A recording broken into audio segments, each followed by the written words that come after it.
Assalamualaikum warahmatullahi wabarakatuh. Berjumpa kembali anak-anakku sekalian kelas 11 MS dan 11 IIS. Kita berjumpa kembali dalam mata pelajaran ekonomi. Kali ini kita masuk kepada daring sesi yang kelima. Masih kita membahas mengenai pendapatan nasional, namun sekarang dengan submateri mengenai pendapatan per kapita. Jadi pendapatan per kapita ini masih masuk ke dalam materi pendapatan nasional. Baik, kita langsung saja. Apa sih tujuan kita sehingga kita harus mempelajari pendapatan per kapita? Jadi tujuannya ada dua di sini. Yang pertama, agar kalian mampu memahami apa sih pengertian pendapatan per kapita, kemudian macamnya dan manfaatnya. Kemudian yang kedua, agar siswa mampu mengaplikasikan cara mengetahui besarnya pendapatan per kapita dalam kehidupan sehari-hari. Jadi ada dua tujuan ya. Kemudian baik, kita sambung langsung kepada pengertian pendapatan per kapita.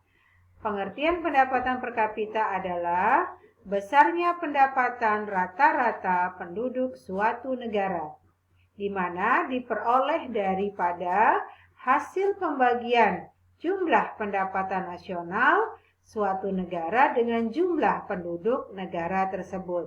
Ya. Kemudian manfaat kita menghitung pendapatan per kapita adalah yang pertama, pendapatan per kapita merupakan indikator atau ukuran untuk mengetahui kemakmuran suatu wilayah atau negara.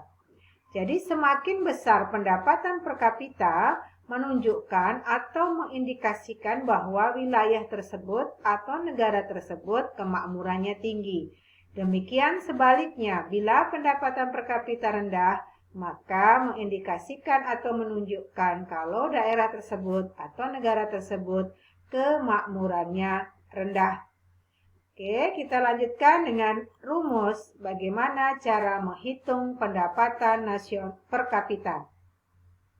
Jadi pendapatan per kapita bisa diperoleh dengan menggunakan GDP, bisa diperoleh dengan menggunakan GNP. Rumusnya sama-sama dibagi dengan jumlah penduduk.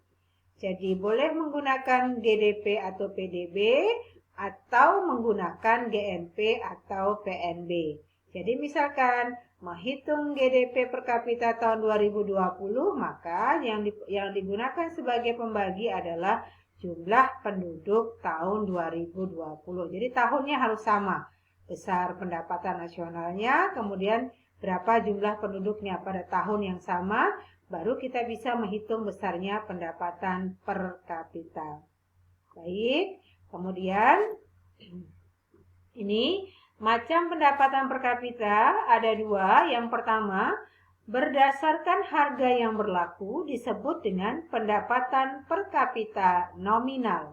Kemudian yang kedua, berdasarkan harga tetap atau konstan disebut dengan pendapatan per kapita real.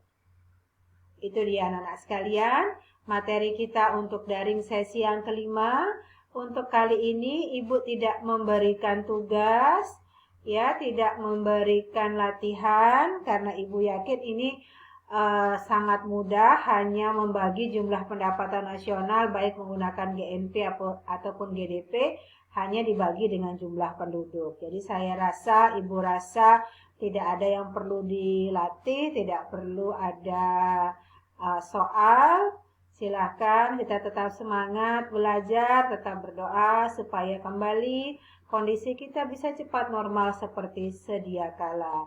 Baik, terima kasih. Wassalamualaikum warahmatullahi wabarakatuh.